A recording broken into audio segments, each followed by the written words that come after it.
తిరుమలలో ఈ ఏడాది 2 బ్రహ్మోత్సవాలు నిర్వహించనున్న నేపథ్యంలో టీటీడీ జిల్లా యంత్రాంగం పోలీసుల సమన్వయ సమావేశం జరిగింది.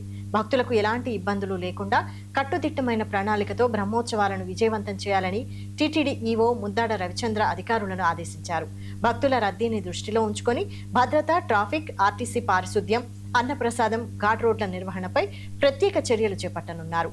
గరుడ సేవకు ప్రత్యేక ప్రాధాన్యతనిస్తూ అదనపు వంటశాలలు, నిత్యావసర సరుకుల ఏర్పాటుతో పాటు 10 లక్షల లడ్డూలను బఫర్ స్టాక్ గా సిద్ధం చేయాలని నిర్ణయించారు. సెప్టెంబర్ 14లోగా పెండింగ్ పనులన్నీ పూర్తి చేయాలని అధికారులను ఆదేశించారు.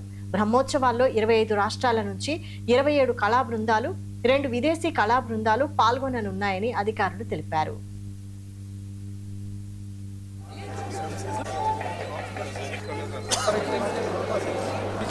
అధిక మాసం సందర్భంగా 2 బ్రహ్మోత్సవాలు చేసుకోబోతున్నాం. అక్టోబర్లో 1, సెప్టెంబర్లో 1, అక్టోబర్లో 1. 2 బ్రహ్మోత్సవాలకు సంబంధించి కూడా ఈరోజు ఈవో గారి ఆధ్వర్యంలో డిస్ట్రిక్ట్ అడ్మినిస్ట్రేషన్ కలెక్టర్ గారు, ఎస్పీ గారు, అలానే ఇంటర్నల్గా తిరుమలలో జేఈఓ గారు, సివిఎస్ఓ గారు అందరూ కూడా వచ్చి పూర్తి స్థాయిలో డిస్కస్ చేసి మనకి రాబోయే కాలంలో ఎలా ప్రిపరేషన్ చేయాలి, మనకి మ్యాక్రో లెవెల్ ప్లానింగ్ ఎలా చేసాం, మైక్రో లెవెల్లో ఏ రకంగా ఇంప్లిమెంట్ చేసుకోబోతున్నాం అనేది పూర్తి స్థాయిలో రివ్యూ చేయడం జరిగింది. ఈ సందర్భంలో అంతకుముందు ఉన్న ఎస్ఓపీస్ ఎలా ఉన్నాయి, దాంట్లో ఇంకేమైనా ఇంప్రూవ్మెంట్ చేయాలా, ఇంప్రూవ్మెంట్ చేయాలంటే ఏ రకమైన ఇంప్రూవ్మెంట్ చేయాలి, అవన్నీ కూడా పూర్తి స్థాయిలో డిస్ట్రిక్ట్ అడ్మినిస్ట్రేషన్, టీటీడీ కూడా పూర్తి స్థాయిలో కోఆర్డినేషన్తో డిస్కస్ చేసి ఫైనలైజ్ చేయడం జరిగింది. ఇప్పటికే జరిగిన వర్క్స్ కూడా అన్నీ కూడా రివ్యూ చేసి వాటి ప్రోగ్రెస్ని కూడా పూర్తి స్థాయిలో అనలైజ్ చేయడం జరిగింది. అందరికీ తెలుసు, మరి తిరుమల జిల్లాలో రాబోయే సెప్టెంబర్, అక్టోబర్ నెలలు చాలా ప్రాధాన్యం. ముఖ్యంగా వినాయక చవితి బ్రహ్మోత్సవాలు, కలకట్ల బ్రహ్మోత్సవాలు, తర్వాత నవరాత్రి బ్రహ్మోత్సవాలు అన్నిటికి సంబంధించి అడిషనల్ ఈవో గారు, కలెక్టర్ గారు, సివిఎండ్ఎస్ఓ గారు, ఈవో గారితో చాలా డీటెయిల్గా డిస్కస్ చేయడం జరిగింది.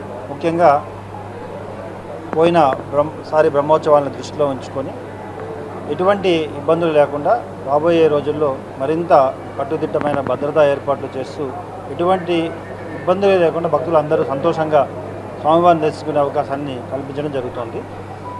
ఈసారి పైన కమాండ్ కంట్రోల్ అండ్ టెక్నాలజీని ఇంటిగ్రేషనే కాకుండా కింద కూడా తిరుమల, తిరుపతి, అలిపిరి, శ్రీవారి మెట్లు ఈ ప్రాంతాలని, రైల్వే స్టేషన్ అన్నింటినీ కూడా పూర్తిగా కనెక్ట్ చేసుకుంటూ ఎక్కడైతే భక్తులు ఎక్కువగా వస్తారో వాటిని పూర్తిగా కమాండ్ కంట్రోల్ ద్వారా వీక్షిస్తూ భక్తులకు సరైన గైడెన్స్ ఇవ్వడం, మీడియా మరియు సోషల్ మీడియా ద్వారా వారికి ముందే సమాచారాన్ని షేర్ చేయడం జరుగుతుంది.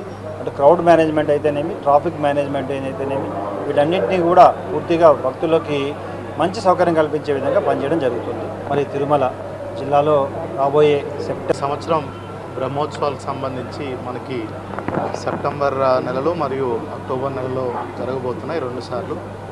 దానికి సంబంధించి ఈరోజు గౌరవ ఈఓ గారి అధ్యక్షతన అందరూ అధికారులతో సమావేశం ఏర్పాటు చేసుకోవడం జరిగింది.